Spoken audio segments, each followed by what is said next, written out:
Freetown Central Prison in Sierra Leone, known as Pademba Road, has experienced the worst outbursts of violence in its history, a meaningful statement for a place described as hell in the African country. The riot started on Tuesday night at the main building. Security guards left their positions as they faced a subjugation devoid of any rational purpose.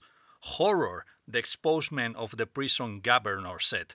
They wanted out and did not care if they could not squeeze their heads through the bars. More than 80 crimes occurred while security staff tried to flee from the blood frenzy.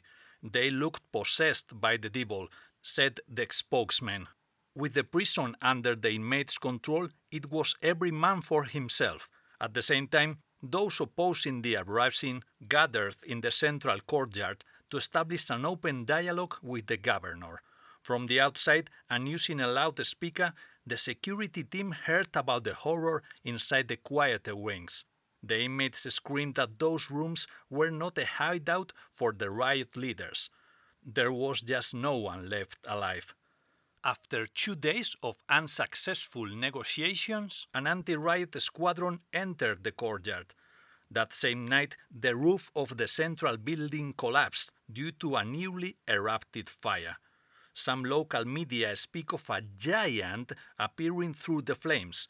The military units stationed in the surroundings of the prison fired against it, leading to ringings from a bell tied to the creature's neck. Shortly after, social media flourished with unreliable information and poor quality footage.